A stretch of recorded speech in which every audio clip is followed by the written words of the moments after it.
So he ran out of water. And yeah, exactly.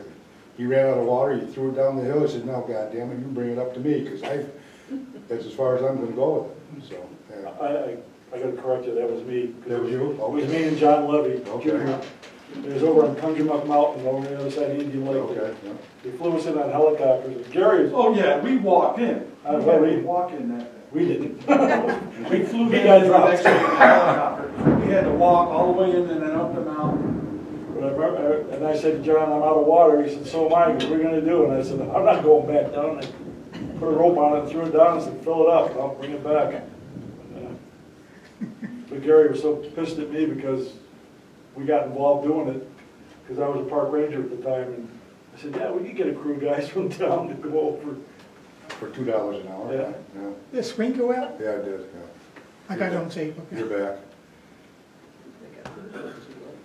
Okay. We just talked about this, right? No, Let's talk about it. that little mini pumper, that's out here on the floor right now. That'll, if we ever get the money to do it, that's the next one to replace.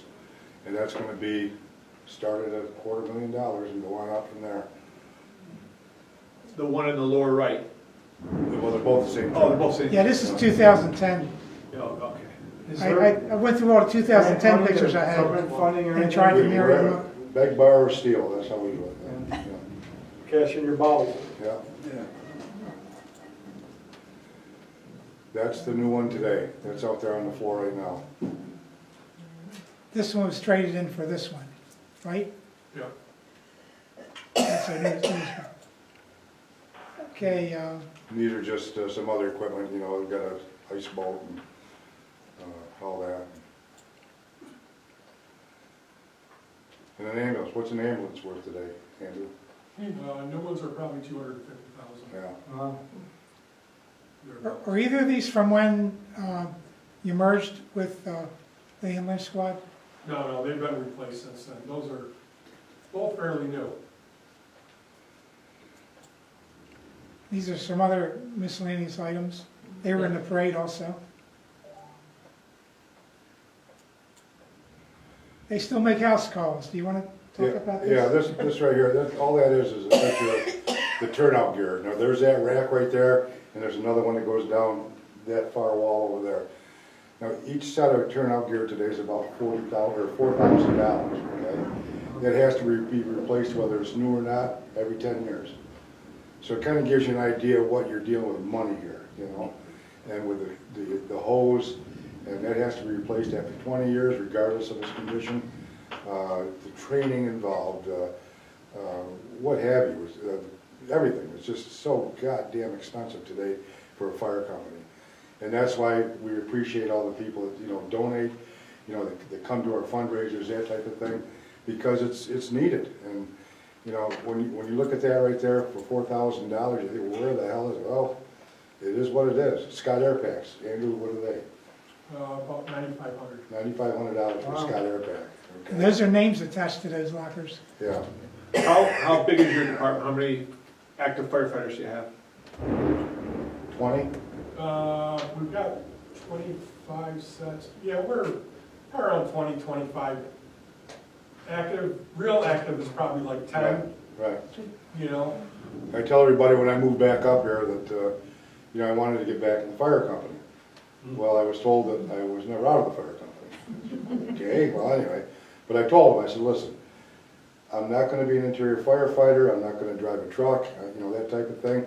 But if you need me to, you know, make coffee or flag traffic or, you know, something to be productive, I'll more than willing to do that.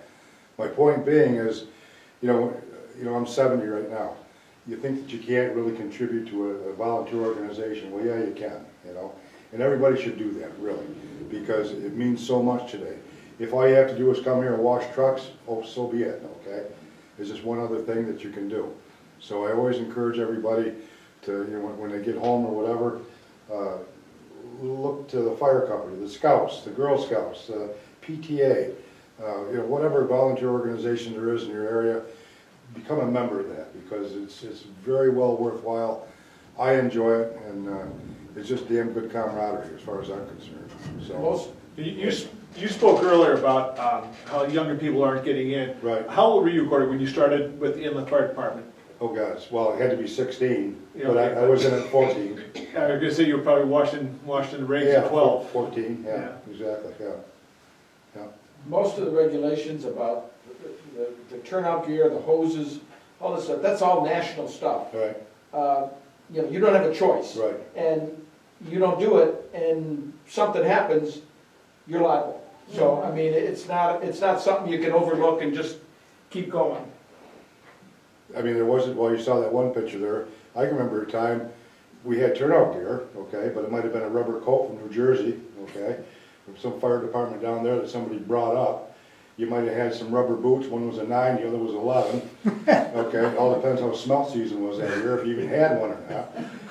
And a glove, I mean, there was no such thing as gloves. I'll tell you, I moved out of here and I moved to Webster, New York, okay? And my buddy used to come up here hunting. He said, Gordie, why don't you become a member? It's a volunteer organization. Why don't you become a member? I said, okay, well. So he took me down to the fire hall. I'm looking at this fire hall. On the front part of the building, there's 5 Class A bunkers, okay? On the back is the rest of all the stuff. I go in the fire hall, here's a pool table, here's this, that, everything else, you know. And I'm thinking, this is way above my league, okay?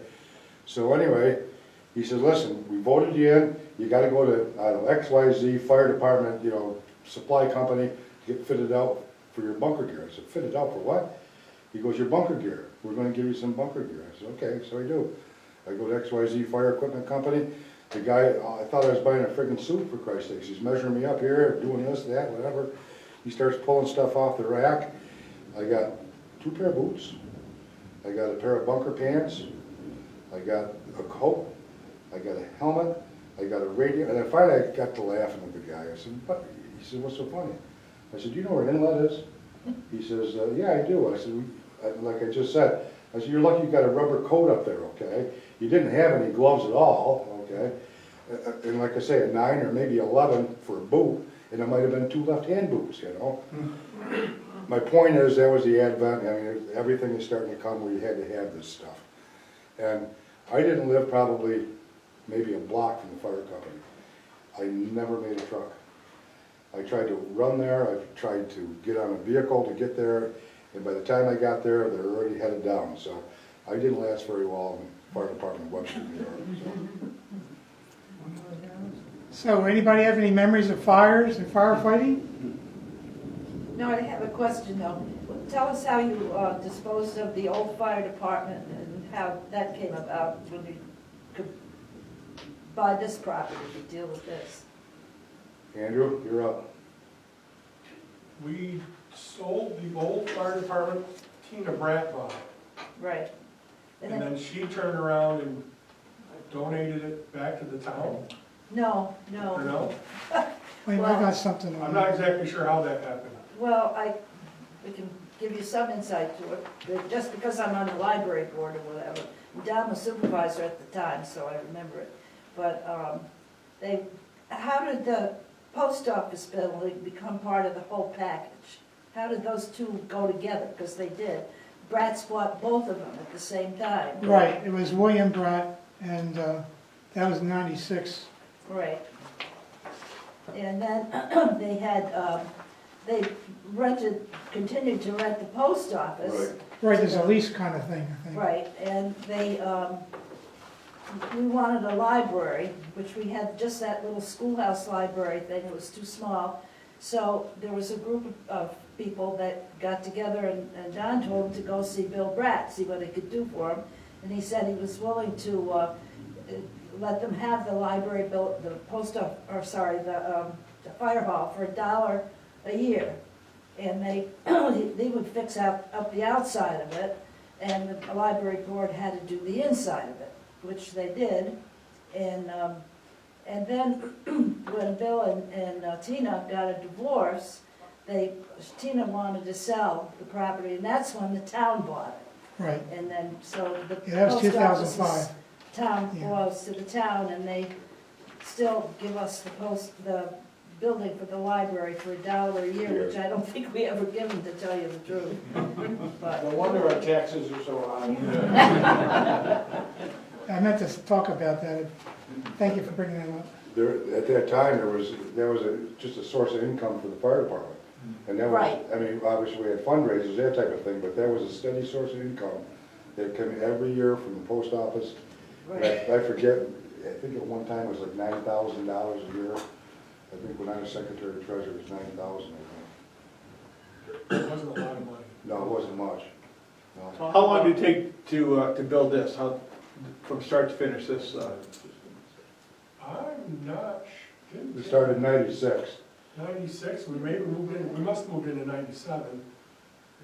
It didn't take long. We really lucked out when we built this. John Meyer was, we wouldn't have this building if it wasn't for him, because he really pushed for everything. And we financed it through FHA. And I think when we built this, we only borrowed back then $280,000. Which now today, it'd be Yeah. 2 or 3 million. So with the $80,000, just drawing up the plans now. Really. And you know, what's so interesting about that is there was controversy at the time about funding the fire department, having to move here. Can you imagine having the fire department back where the library is Oh, now? my And trying to get those, Trucks I out. I can remember pulling out on fires, it was just pandemonium, trying to get out on the road. Sure, we had a huge public hearing on it, and the town supported us, it was great. I remember the meeting, and the meeting room was packed, and everybody was, and a little bit of controversy, but it ended up going through, and I think it's really worked out quite well. I mean, I like them, good neighbors. yes. Except 2 in the morning when the siren goes off, I don't hear it. the backup horn goes off. I do hear the fire trucks though. That's the Neodac on South Shore Oh, Road. okay, do that, yeah. We were talking about fires. Remember when Archie Delmarsh's barn burnt? No, You know, maybe you weren't here I then. mean, I've been here. It was That's- over there That's behind what was there after Yes. that fire. that field. How about the Levy lumber fire? Was the water that blue back then? That's colorization. This is what burned in that 1919 fire. Okay. But everybody, you're more than welcome to take a look at the pictures. If you want to go out on the apparatus floor and look at the equipment, you're more than welcome to. If you have an interest. in These the two old things. buildings are still there. These two right here. Oh, okay. You can see them from the water. Russ, this, was it Bartholomew's that owned one of the original Neodac buildings? They still do, I They believe. still do, okay. That was an 1895 The building. old, the old log one. Oh, really, that's the one they own? Log, yeah, and then Biases are next to them, and then Williams was next to them, Plums. And then my mother, a couple houses over from that, and that was the original Neodac building, the one that my brother owns now, Okay. built by my grandfather.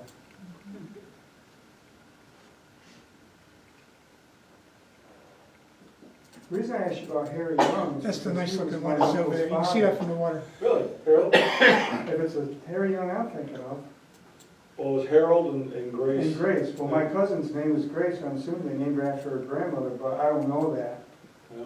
I think that 69 American of France was dedicated to Harry. It's on the side it was. There was a silver plaque. There was a silver yes, plaque yeah. that said, Dedicated to Harold Harold Young, yeah.